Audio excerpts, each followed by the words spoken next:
cherche encore jusqu'au bout de la terre le pourquoi de la guerre, le pourquoi de la pluie, le pourquoi du parce que, du puisque, du pourquoi, du comment, du bonheur, du pourquoi de la vie, ouais. Cherche encore théorème de Fermat, le trésor de la buse, la loi de l'anopie, la formule du coca, la pierre philosophale, le noyau de la pêche, la fin de la galaxie.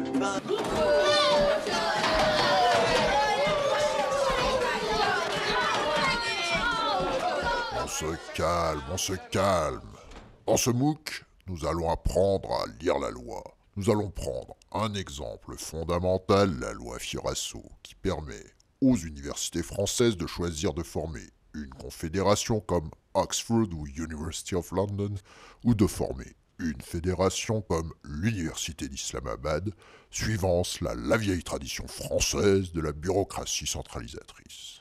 Alors, que dit la loi ? Elle exige une coopération universitaire à l'échelle d'un territoire, précisément défini comme une académie, pas moins, ou comme la réunion de plusieurs académies. Sur ce territoire, les établissements d'enseignement supérieur doivent convenir d'un projet partagé en matière de vie étudiante, d'harmonisation de l'offre de formation et de coopération scientifique. Monsieur ? Oui, Jean-Yves ? Simone, elle fait rien qu'à dire que le projet partagé c'est pour chaque site et que la confédération en Île-de-France elle est même pas possible. Oui.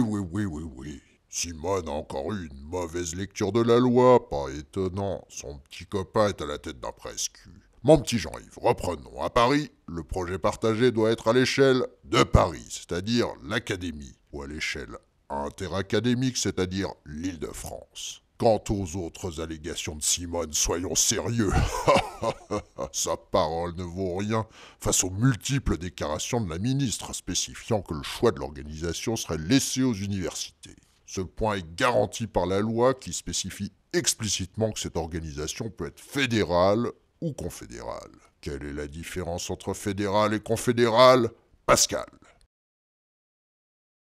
Bah je sais pas. Thierry ? Ah, c'est la même chose. Vous êtes terrifiant. Moi je sais, c'est le con. Abruti. Je vous donne la réponse.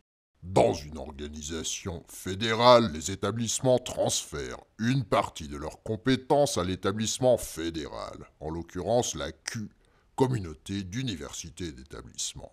Cela signifie concrètement que le pouvoir de décision en matière de budget, de gestion des personnels, de postes, de patrimoine mobilier et immobilier, de création et de fusion de composantes est transféré à la communauté partiellement ou intégralement.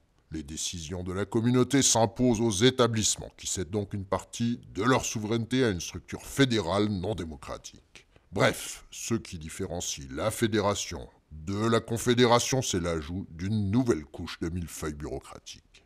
Dans une organisation confédérale, en l'occurrence l'association, les établissements sont égaux et conservent leur personnalité morale et leur autonomie financière. Il n'y a aucune structure décisionnaire qui s'ajoute à celle des établissements. S'il y avait auparavant un presque, il disparaît. Les établissements associés contribuent à la coordination du territoire par des projets scientifiques, des cohabilitations de formation, par des projets d'amélioration de la vie étudiante par exemple, des centres de santé étudiante ou une carte culture valable dans toute la région. Et je rappelle une dernière fois que le territoire pour l'Île-de-France ne désigne pas le regroupement, mais l'Île-de-France. Mais Simone, elle dit que l'association, c'est un rattachement à une seule université qu'est le chef, et que c'est pour les petites universités qu'aiment bien avoir un chef pour constituer la masse critique suffisante. Écoute Jean-Yves, on ne peut pas dire n'importe quelle sottise. Dans la loi, il n'est pas question de taille et il n'est pas question de rattachement. S'il est exact qu'il y a un seul établissement par territoire qui organise la coordination territoriale, cela ne lui confère aucun pouvoir sur les autres établissements. Par ailleurs, il n'était évidemment pas réaliste de confier la coordination de toute l'Île-de-France à un seul établissement. Par dérogation, la coordination du Grand Paris est donc répartie entre les établissements qu'il souhaite. Alors d'où Simone peut-elle tirer son interprétation fantaisiste ? De cette unique phrase qui prévoit l'association d'établissements à un établissement. Ce « un » veut-il dire un seul, comme Simone le suggère ? Ma foi non.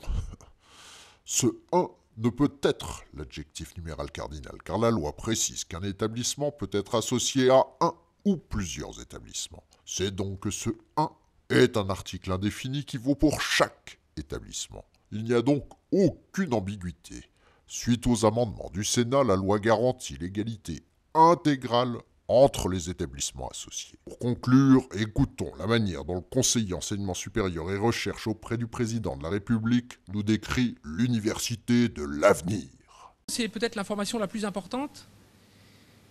Il y a une certaine homogénéité, voire une relative unanimité dans la forme souhaitée pour cette université. Une forme déconcentrée, déconcentration administrative, déconcentration politique, une organisation confédérale. Cela signifie que les établissements garderaient leurs conseils élus et une gouvernance propre. Les campus conserveront leurs services dans une logique d'organisation au plus proche de nos missions. Ces réflexions serviront à nourrir le débat avec l'État, car la loi écrite au cours de l'année 2013 nous intéresse au plus haut point naturellement. Ce MOOC est terminé. La validation du module se fera sous forme d'un karaoké. Ça s'en va et ça revient, c'est fait de tout petit rien. Ça se chante et ça se danse et ça revient, ça se retient comme une chanson populaire. Ouais! L'amour c'est comme un refrain, ça vous glisse entre les mains. Ça se chante et ça se danse et ça revient, ça se retient comme une chanson populaire. Ouais!